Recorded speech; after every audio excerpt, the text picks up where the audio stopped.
Here are 5 Addiction Nurse interview questions and answers written by our expert interviewers from mockquestions.com.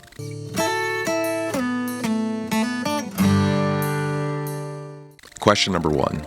Why did you choose a career as an addiction nurse? According to the Substance Abuse and Mental Health Services Administration, about 22 million aged 12 or older had a substance use disorder in the U.S. in 2014, and this number has most likely only grown higher.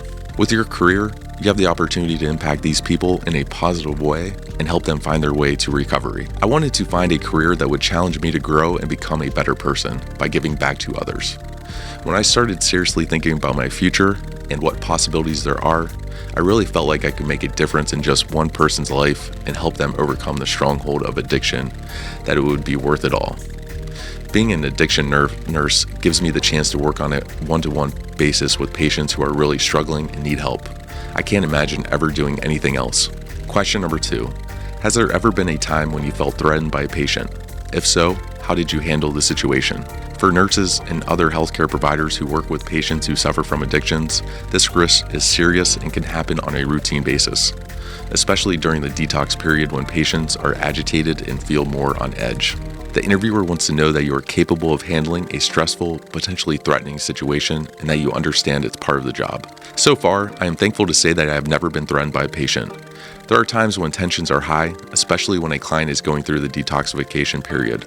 I always try to stay aware of my surroundings, and if I do feel like things are getting tense, I like to notify my team leader so that we can work together to make sure patients and staff are all safe. Question number 3. Have you or a loved one ever been directly affected by addiction? The rationale behind this question is to see how well you relate to someone who is suffering from a condition or which you are providing treatment.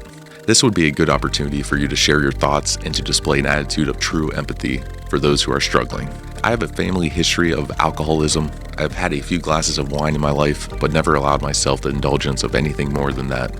I think in the back of my mind, I always had this fear that I may be one of those that couldn't stop if I ever started drinking.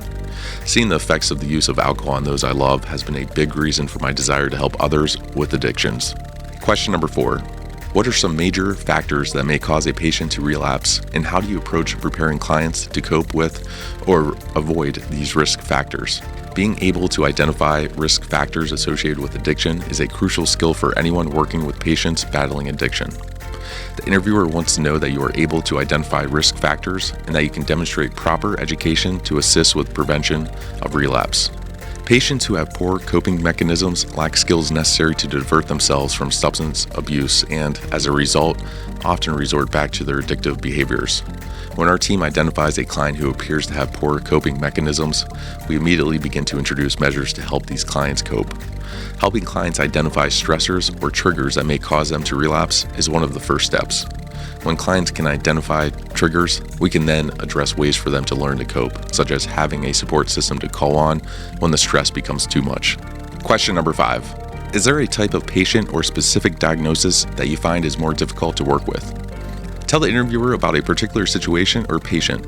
Be sure to respect patient confidentiality when sharing examples.